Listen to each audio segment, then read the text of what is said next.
My name is Chris Hart, and I am running for the office of Mayor of Maui County. I came to Hawaii as part of the United States Army. I was stationed at Schofield Barracks, and after our brigade built up, I was deployed to Vietnam. And I came back to Hawaii because I found that I really enjoyed it and loved it. And in 1969, in August, that's 41 years ago, I moved to Maui. I have a degree in landscape architecture. I'm a licensed landscape architect and a member of the American Society of Landscape Architects. I went to work for the Maui County Planning Department. I worked my way up over a period of over 20 years. I started my own practice, and I started with a drafting table, rented from an architect friend, and I built the business up to 13 employees, and we own our own building. There are really important issues in Maui County. We're at a crossroads, and I see that we're drifting. It's time for a person like me with educational background and work experience to tackle some of these issues. The economy is one, to revitalize the economy and create more jobs. The second important issue is to make government more friendly and responsive with aloha, and to basically control the size of government. And in addition, to increase our infrastructure, especially with regard to issues left undone, like the upcountry water meter issue. What are your thoughts on smart growth, and what will you do to prevent urban sprawl on the island of Maui and across Maui County? Smart growth is a term that's been coined by the American Planning Association and also by the Urban Land Institute to describe a traditional character of towns that are very efficient, are pedestrian-oriented, with a sense of place. Maui is blessed with many smart growth towns. To name a few: Paia, Makawao, Wailuku, Lahaina, Kaunakakai, Lanai City. These are all walking communities. They're designed for the pedestrian. The instrument that is going to be most important in perpetuating the character of Maui as a rural community of small towns is the Island Plan. And it directs growth to areas that are identified as urban growth boundaries. There will be growth over the next 20 years through the year 2030. However, there is an interest on the part of individuals who have purchased land as plantations have closed down. These individuals want to see growth occur in the agricultural lands that they have invested in. This would be urban sprawl, and it would blur the identity of the tight country towns that we have, and it would really end up being something similar to Oahu, and it's something to be avoided. But the Island Plan, if adopted, it would be implemented by me, and it would preserve the character of Maui for future generations. What are your thoughts on the county's permitting process of bed and breakfast? Well, I give a lot of credit to this administration and to Gladys Baisa specifically, and her land use committee on the part of the county council to actually adopt a bed and breakfast ordinance that is a workable and acceptable process for establishing B&Bs on Maui. There is obviously an opportunity for individuals to apply. They have to advertise fully.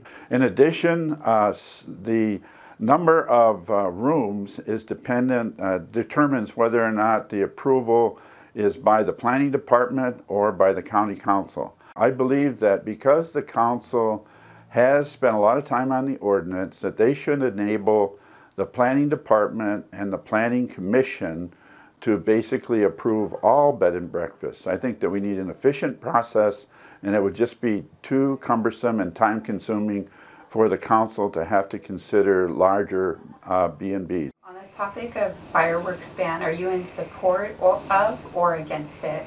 I am in favor of a partial ban. The important aspects of Maui are the grace and beauty of nature and the cultural diversity of our community. We have a multi-ethnic community, and there are several cultures that really have a desire to celebrate New Year's.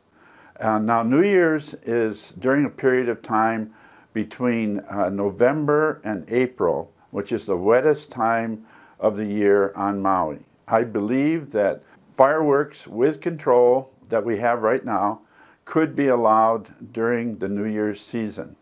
However, I do agree that in the context of July or July 4th, Independence Day, that is in the driest time of the year, I believe there should be a ban on fireworks at that time or any of the dry months of the year. It means that we would not fully ban fireworks, but that they could be allowed in the context of professionals who have a business of actually doing aerial fireworks displays. If elected to serve, what would you do to ensure that Maui keeps its portion of the TAT?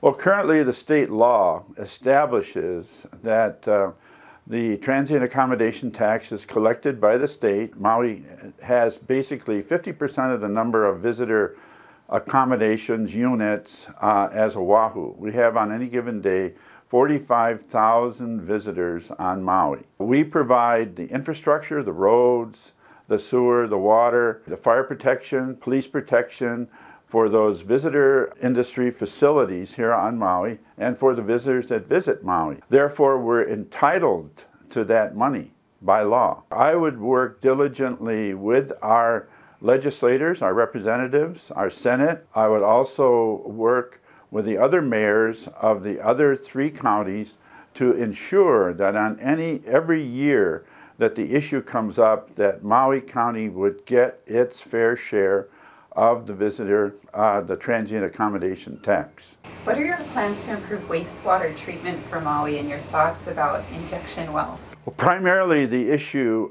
is the injection wells. I think that in general the wastewater treatment plants operate adequately. My feeling is that we have to really look at Kihei as an example.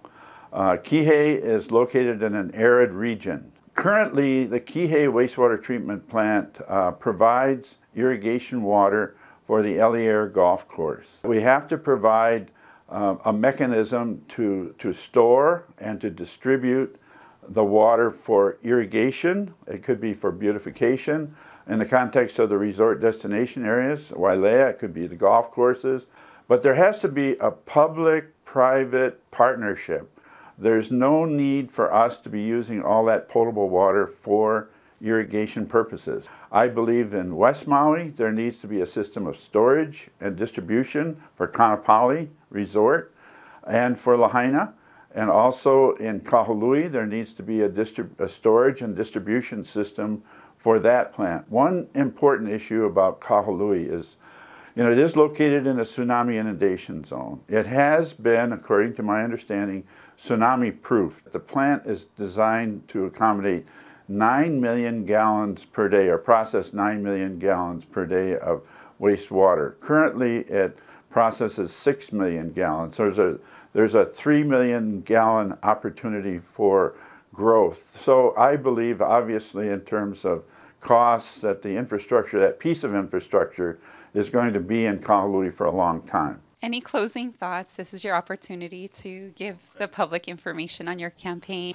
I am the person in the center. I am the intentional statesperson. I have the educational background.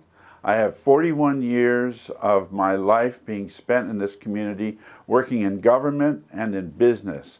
I have 4 sons born here, 2 grandsons born here, and I see Maui at a crossroads, and we're drifting.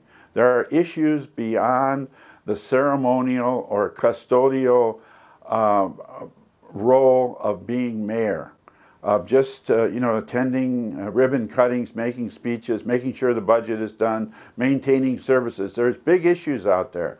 There's our agricultural economy that needs to reestablish and redevelop as a diversified agricultural economy. There's the water issue upcountry, and we need it more for agriculture than really what we needed it for in terms of solving the issue of the water meter. I want to basically implement the island plan, and I want to essentially set a direction for Maui's future that will be vital and vibrant for my children and for my grandchildren and for your children and for your grandchildren. That's why I'm running, and I would request your vote on September the 18th. Remember, Chris Hart, you got to have heart, because it's the right thing to do.